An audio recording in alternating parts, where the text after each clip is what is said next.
Hello and welcome to another video on V Rising. After a period of silence, we've recently gotten another update with news about the next big content patch, also known as the release of 1.0. Let's take a look at the most interesting information in this dev update.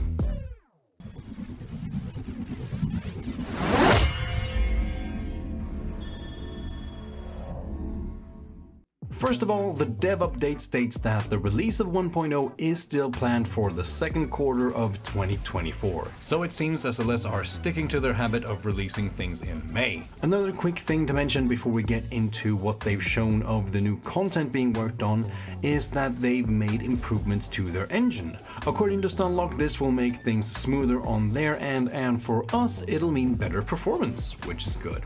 Alright, let's talk content.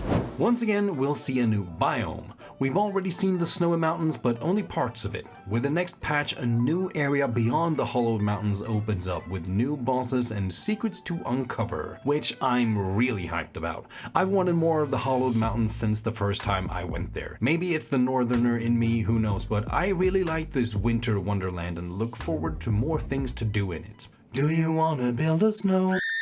This new area is where we'll find the real end of the game. There's not much info to go on here, but they say that the 1.0 patch will be centered on enriching the final chapters of V Rising. We've now gotten confirmation that the last boss of Early Access won't be the final boss of the full game.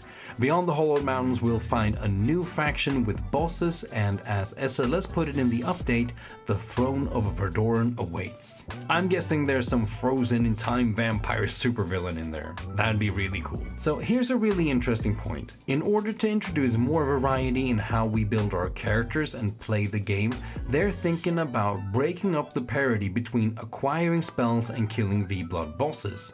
In doing so, they aim to introduce more spells to us early, offering a greater variety and hopefully adding to the replayability of the game. Which is great. Once again, SLS are bringing up interesting solutions to what many a player have pointed out as a problem with the game, me included. I think spells are a great way to do this. I've also talked about how I think we need more weapons and armor in the game to add to the variety in builds and playstyles. I personally believe that one problem with replayability is that not only are there not that many different things to use, you also gain access to all of them in one playthrough. This doesn't address that problem, but more things to use and more variety to how and when you can get them will absolutely help. I also want to touch upon how big of a deal this is.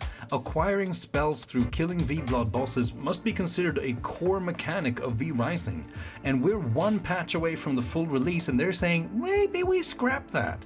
That's what's so interesting about following a game in early access. With that said, do keep in mind that everything in this dev update is also subject to change, because, you know, early access. Moving on. Speaking of variety, they are introducing the ability to customize how our gear looks. So we won't get more armor variety, but we can make it look cool.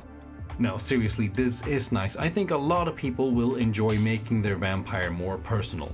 Especially since we're all wearing the same armor. Moving on. In my interview with community manager Jeremy Bearson Fielding, which I think too few V Rising fans have seen, he talks about game development, in particular the development of V Rising, and he talks about how the game can't end when you've beaten the final boss, and how development won't end after 1.0. Live events is something that a lot of players have asked for. They already teased the skeleton key as an upcoming item, stating that a key must imply a door. In this update, they say that when you're reaching the apex of your journey, you'll gain access to a new area bustling with spontaneous happenings for both PvE and PvP. They also state that they are fine-tuning the mechanics of it and aren't sure what will make the cut for 1.0.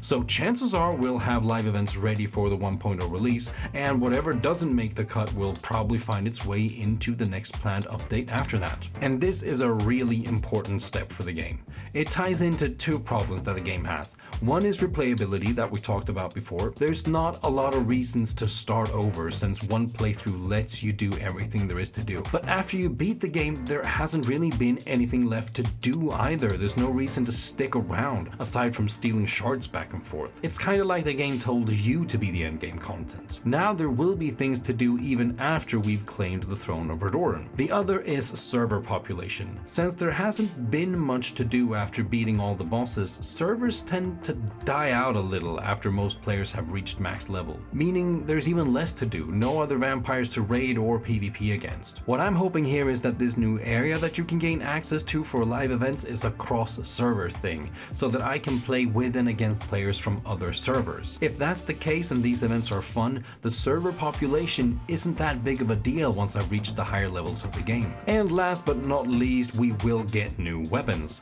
A while ago, some players managed to find ways to access upcoming weapons in the game. A necromancy dagger, a longbow, and a rapier were found in varying levels of finished. I believe the longbow still looked like a crossbow, for example. SLA state in their dev update that we should be wary since not all of our findings are actual leads, and that there is a new weapon coming that we haven't seen anything of yet. So most likely these 3 weapons that were talked about are ideas that they've tried out, and not all of them will make it into the game. I wouldn't be surprised if the longbow was abandoned for the way cooler guns that were introduced in the Gloomrod patch, for example. Regardless, it's very exciting to know that even more weapons will be making their way into V Rising. It's crazy to think that the full release of V Rising is creeping up on us slowly but seemingly surely. If you want to check out the entire demo update, I've linked it in the description. If you liked the video, you can like the video. If you want to subscribe to the channel, you can subscribe to the channel. Alright, thank you so much for watching, and I'll see you in the next one.